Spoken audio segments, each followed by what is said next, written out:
It's finally time. Welcome everyone to a special episode of Eternal Errors. First off, for those new, this is a series where we analyze my misplays and I attempt to point out what the correct play is in that given situation. Based on some feedback I got when I first started this series, I'm finally doing an episode that focuses on draft. I will say that I am not the greatest drafter, mainly because up until recently I didn't really draft at all in a given season. But doing a draft episode seemed interesting to me, so here we are. Also, I wanted to take a slightly different approach to the format some of you may have gotten used to for this series. I didn't want to just look at misplays during draft games. I also wanted to look at any possible mistakes I made during the draft process. It's a sort of retrospective, but if you think about it, this whole series has always been about retrospectives. Because I'm taking this approach, this is going to be the longest Eternal Errors that I've ever done. I'll only be looking at 2 drafts to keep the video from being too long. Hopefully you guys will still enjoy this one and learn something, but I've rambled enough, so let's jump in. The first draft I want to take a look at is a Fire Time Shadow deck that I ended up drafting. This was a lesson in picking a multi-faction card that I thought was a bomb, and I let it dictate the rest of my draft. I couldn't see it at the time because Fire and Time cards were fairly abundant throughout the draft. It turns out Champion of Impulse isn't a bomb, and despite having some late game punch, I was sorely lacking in early game units, particularly 2-drops with the deck. I was forced to add Xenon Strangers for more early game, and since I was splashing Shadow, I threw in Runic Revolver and Rapid Shot. I was really clamoring for cards to fill out the deck. Had I started with a single faction card, it may have turned out better. The next card I would have likely picked from Pack 1 Pick 1 was Talon of Nostrix, followed by Org Bully, and the cards I was passed would have made for a pretty good Argenport deck, probably something like this. Even Rakano might have been okay as well. I think sometimes people tend to forget about just drafting the factions from the first set if they present themselves, as long as you know what style of deck each of them should aim for in draft. Aggression in particular for Rakano. But I ended up going 3-3 with this deck, and since I ended up with a Praxis deck splashing Shadow, the one thing I would have done differently is cut the Belching Behemoth for another Sigil. I didn't run nearly enough power to play an 8-drop, and I only got to play it once during my run, but I was just desperate for any halfway decent bombs. It probably wouldn't have made a big difference, but it could have meant an extra win or 2 to make it a decent draft run. This draft run was not without its mistakes in gameplay. I should have attacked with all my units on this particular turn here in my first game. My opponent only had a lone trail runner which couldn't kill anything on my side in combat, so I missed out on at least 4 damage. I end up paying for it because my opponent plays a Champion of Progress on their turn, and then I got greedy in a later situation and overvalued my Runic Revolver by holding back blockers when once again I should have attacked with all my units since I had Rapid Shot in hand. And here in game 2, my opponent had a pretty big Awakened student, so I panicked and ended up playing my other Granite Acolyte at the end of turn, hoping to trade with the student, but I probably should have saved that other Granite Acolyte for later on, given the board state.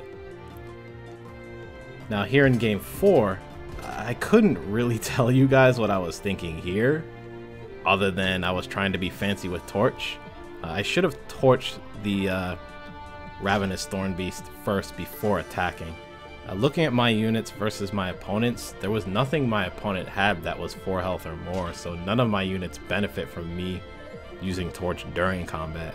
I'd be wasting damage, and that is definitely what I did here.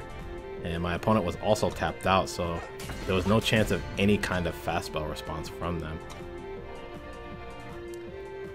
Game 5, towards the end, I navigated the final turn incorrectly. I used my entire turn to Flame Blast a Rabble Rouser, but I had already forgotten that my opponent had a Copperhall Cudgel on it, so a 2/2 token got left behind. I could have cleared most of the board on the final turn by using Magma Javelin to kill the District Infantry instead, and I would still have enough power to deal 4 damage to the Rabble Rouser with Flame Blast, leaving only the token behind and buying myself another turn.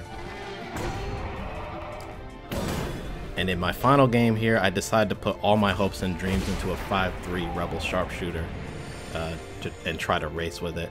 I managed to get down the Belching Behemoth, but I threw away my chance to really stabilize by trading with the Warband Chieftain, and just attacked with Rebel Sharpshooter again to try and win. The problem with that was I didn't have a 2-turn lethal with Sharpshooter anyway, and I ended up just throwing away my 8-drop because of my desperate plan to steal the game away.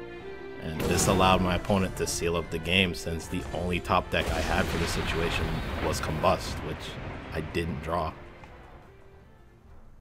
The other draft that I wanted to take a look at will look familiar to some of you that have been following me for a while. This is the Time Justice Primal draft that I uploaded to this channel a little over a month ago. So if any of you missed that, feel free to check that out if draft suits your fancy. But for this, I initially picked up cards for a Praxis deck. Fire and Time started to dry up very fast towards the end of pack 1 though, so I pivoted to Huru based on other cards I picked up, and this was the list I ended up with. But I may have pivoted a bit too early in hindsight. We are always taught to pivot when one of your initial colors dries up, but Fire and Time were not completely gone yet. I did go 5 and 3, which is not bad, and the reasoning behind the pivot was I figured there would be an abundance of Primal Injustice cards in pack 3, and that I should find enough support cards in packs 2 and 4. But if I had stuck with Fire and Time, I would have been able to get some really nice late picks in Fire, and combined with the overall good Time cards I was seeing, I probably would have ended up with a deck like this. Now, granted, I'm still not completely convinced that the pivot was wrong, but it could have been. Looking at this list, it had potential to be a 7-win deck. I'm more curious about what you guys would have done when you got to this particular pick. Would you have pivoted or not? And there was one mistake that I wanted to point out during this particular draft run, and this was actually game 2 of this run.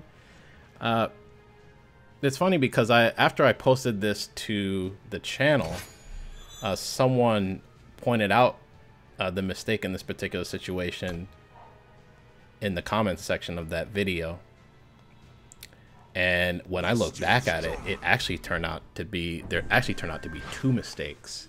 The first one that one of the viewers pointed out was that when I activate Cobalt Ring here, I'm gonna end up top decking a Stormcrasher, and I pitched the Combray Stranger, but it was probably better to pitch the Stormcrasher in this situation, because playing only one creature put me dead to a removal top deck, and I had 4 power, which was enough to play both of the 2-drops.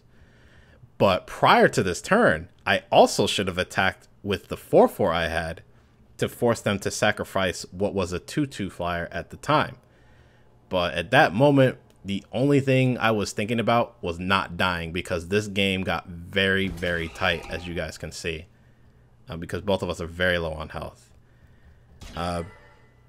Thinking about not dying is a good thing, but oftentimes you can miss opportunities to actually win the game, and I ended up giving my opponent a free turn to top deck.